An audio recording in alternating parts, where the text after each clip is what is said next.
আসসালামু আলাইকুম দর্শক, আমন্ত্রণ জানাচ্ছি beyond border sports presence dug out dialogue powered by rabbit hole BD. BPL নিয়ে আমাদের স্পেশাল আয়োজন বিপিএল টিম অ্যানালাইসিসে আপনাদেরকে স্বাগত জানাচ্ছি। আমি হাসান আল বান্না। আমাদের সাথে টিম অ্যানালাইসিসের জন্য উপস্থিত আছেন certified performance analyst Ahmed Rezon Pratik ভাই। প্রতীক ভাই, তাহলে আমরা এবার আলোচনা করতে যাচ্ছি রাজশাহী ওয়ারিয়র্স নিয়ে। এবং আমি একটু সংক্ষেপে যদি বলি, রাজশাহী ওয়ারিয়র্সের হেড কোচ হান্নান সরকার আমাদের অনেক পরিচিত একজন মুখ। এছাড়া দলের মালিকানায় নাবিল গ্রুপ, এবং এছাড়া আরেকটা মজার জিনিস সেটা হচ্ছে যে এই টিমের বাকি যে দুইজন অ্যাসিস্ট্যান্ট কোচ এবং বোলিং কোচ আছেন তারাও বাংলাদেশের লোকালি পরিচিত অনেক বেশি, এবং তারা রিসেন্টলি অনেক বেশি ডিফারেন্ট লেভেলে কোচিং করেছেন। রাজিন সালে ভাই এবং তারেক আজিজ খান। আপনার কাছে যদি ওভারঅল কোচিং প্যানেল নিয়ে কথা বলি, সেক্ষেত্রে আপনি কেমন মনে করছেন যে একদম টোটাল লোকাল বেসড একটা টিম? হ্যাঁ, যেহেতু ওনারা তিনজন একসাথে ন্যাশনাল টিমে বাংলাদেশকে সার্ভ করেছেন মোটামুটি বেশ লম্বা সময়, এবং রাজিন সালেকে মূলত হয়তো ব্যাটিং কনসালটেন্ট হিসেবেই দেখতে চাচ্ছে।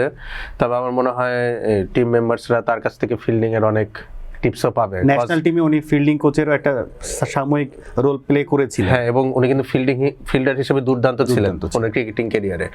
সো এটাই বিষয় যে ধরেন আমি ঢাকা ক্যাপিটালসের টিম অ্যানালাইসিসে যেটা বলছিলাম যে টবি র্যাডফোর্ড ওনার জন্য একটু টাফ হবে এসে লোকাল ট্যালেন্টটাকে রিকগনাইজ করা এবং সেই অনুযায়ী একটা কম্বিনেশন দাঁড় করানো। সেই ক্ষেত্রে ঢাকা ক্যাপিটালসের টিম ম্যানেজমেন্টের বাদবাকি মেম্বারদের একটু স্টেপ আপ করতে হবে।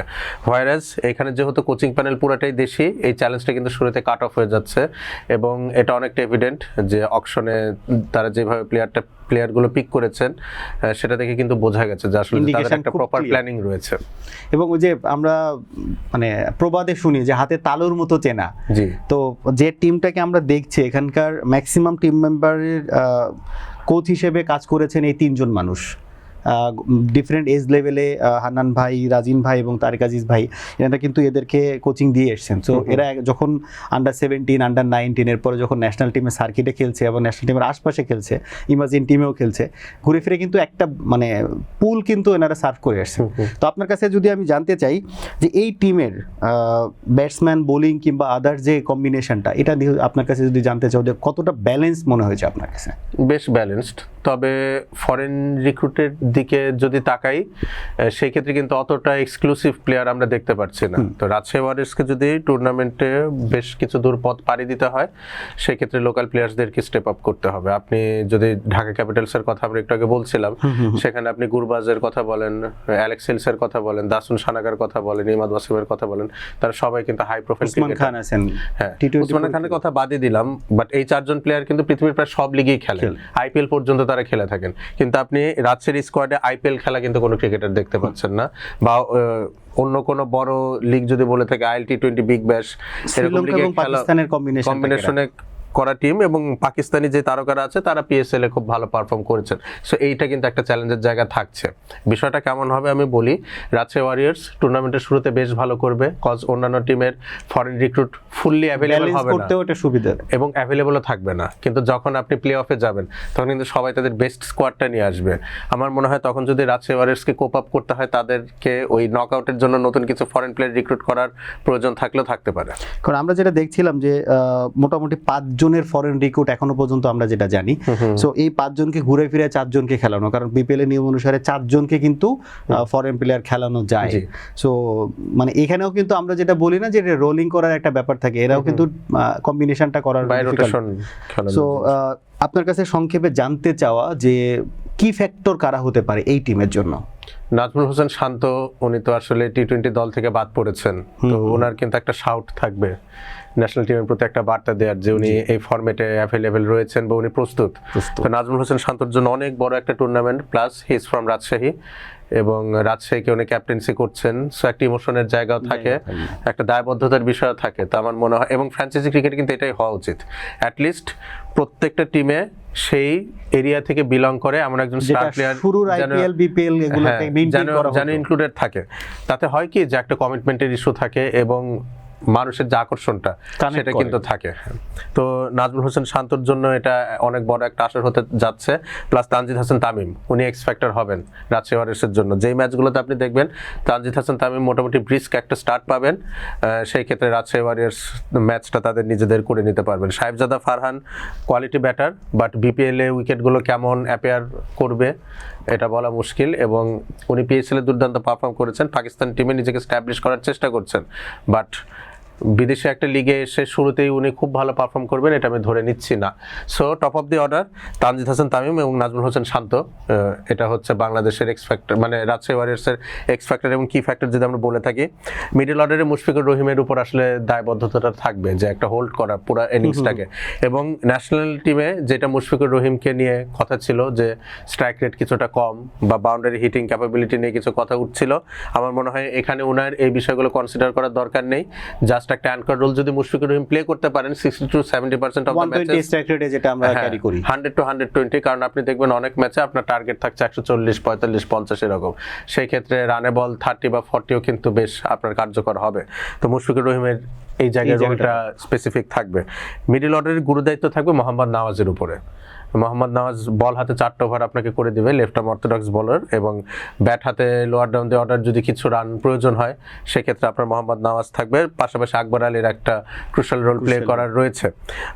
ইয়াসির আলী চৌধুরী রাব্বি গতবার কিন্তু দুর্বার রাজশাহীর হয়ে বেশ ভালো পারফর্ম করেছেন, তো আমার মনে হয় এই জায়গাটাতে আকবর আলীর একটা ভালো প্রতিদ্বন্দ্বী হতে পারেন ইয়াসির আলী চৌধুরী রাব্বি, কিন্তু উনি না, আকবর আলী এবং ইয়াসির আলী চৌধুরী রাব্বি দুজনেই রাইজিং স্টার এশিয়া কাপে খুবই দুর্দান্তভাবে ফ্লপ ছিলেন, দুর্দান্তভাবে ফ্লপ যাকে বলি আর কি, মানে মানুষ সফল থাকে, তারা দুইজন মানে একজনকে ছাপিয়ে আরেকজনের বিফলতাটা এবং আকবর আলী প্রকাশ করেন, মানে নিজের ব্যক্তিগত পারফরম্যান্স তার ক্যাপ্টেন্সিতেও ইমপ্যাক্ট ফেলেছে আমরা যারা লাস্টের হ্যাঁ। দিকে দেখেছি। তো এখানে হয়তো যেহেতু নাজমুল হোসেন শান্তর কাঁধে মানে ক্যাপ্টেন্সির আর্মব্যান্ডটা থাকবে, সো আকবর আলী নিজেকে একটু ফ্রিলি এক্সপ্লোর করতে পারবেন।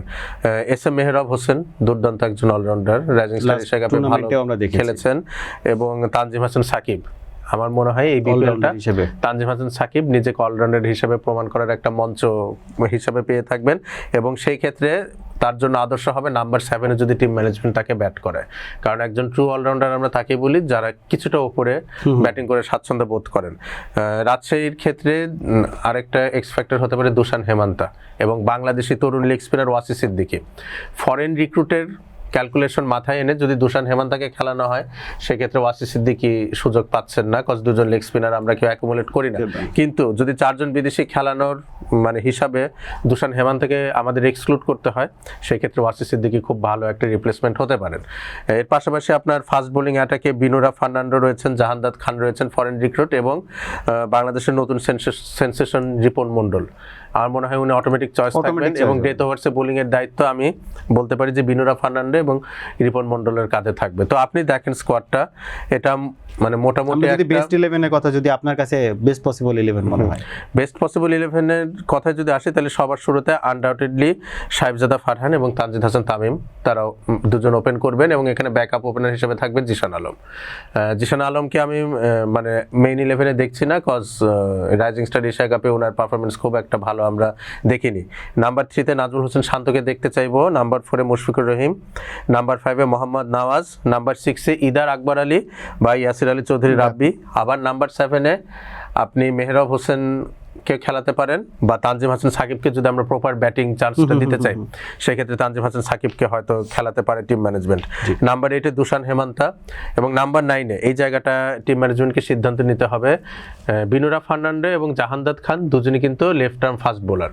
তো এখন উইকেটটা যদি ট্রু হয় সেখানে যদি স্লোয়ার বল ওভাবে গ্রিপ না করে বা ডিউ ইফেক্টের কনসিডারেশনটা থাকে, আমার মনে হয় সেই ক্ষেত্রে টিম ম্যানেজমেন্ট জাহানদাদ খানের দিকে এগিয়ে থাকবে, এবং জাহানদাদ খানের কিন্তু ব্যাটিং ক্যাপাবিলিটি রয়েছে, লোয়ার ডাউন দি অর্ডার উনি লং হ্যান্ডেলে ব্যাট করে থাকেন, কিন্তু উইকেটে যদি কিছুটা গ্রিপ থাকে, স্লো নেচার থাকে, সেক্ষেত্রে কিন্তু বিনোরা ফার্নান্ডো আবার ভালো চয়েস হবেন।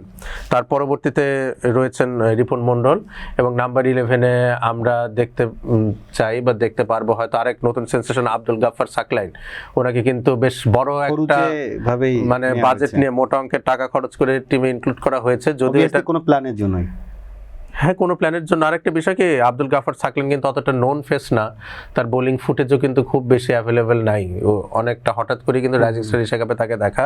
এবং এখানে তার জন্য সবচেয়ে বড় চ্যালেঞ্জ হবে ট্রু উইকেটে উনি আসলে কতটা ভালো নিজেকে সামলে নিতে পারেন, কজ উনি অনেকটা স্লোয়ার বল ডিপেন্ডেন্ট বোলার। আপনি অনেকটা ইন্ডিয়ার হার্ষিত রানার সাথে মিল পাবেন আব্দুল গাফার সাকলাইনের, একই রকম গড়নের বোলার।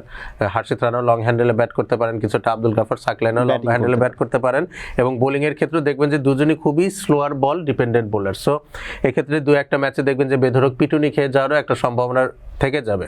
তো আমার মনে হয় টিম ম্যানেজমেন্টকে এই জায়গায় খুবই বিচক্ষণতার পরিচয় দিতে হবে, বিশেষ করে বোলিং কম্বিনেশন সিলেক্ট করার ক্ষেত্রে, যে বিনুরা ফার্নান্ডো বা জাহানদাদ খান যদি দুজনই অ্যাভেলেবেল থাকেন, কোন ম্যাচে কোন কন্ডিশনে কাকে খেলানো হবে।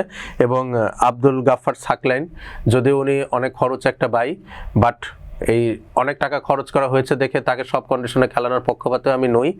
তার বোলিং ফুটেজ আমি যতটা দেখেছি, আমার মনে হয় অনলি যখন উইকেটটা স্লো অ্যান্ড লো থাকবে, কিছুটা ভ্যারিয়েবল বাউন্স থাকবে, সেক্ষেত্রে আব্দুল গাফার সাকলাইনের কাছ থেকে ভালো একটা আউটপুট পেতে পারেন। এবং অনেকে ব্যাটিং নিয়ে কথা বলছেন, আমার মনে হয় না বিপিএল এর মতো মঞ্চে আব্দুল গাফার সাকলাইন ব্যাটাতে খুব বেশি অবদান রাখতে পারবেন। আমরা আশা করি হান্নান ভাই এবং লোকাল কোচরা এই আপকামিং স্টারদেরকে নিয়ে একটা ভালো টিম এবং ভালো একটা কম্বিনেশন নিয়ে একটা হাড্ডাহাড্ডি লড়াই করবেন, এবং আশা করি তারা তাদের টুর্নামেন্ট ভালোভাবেই শেষ করবেন।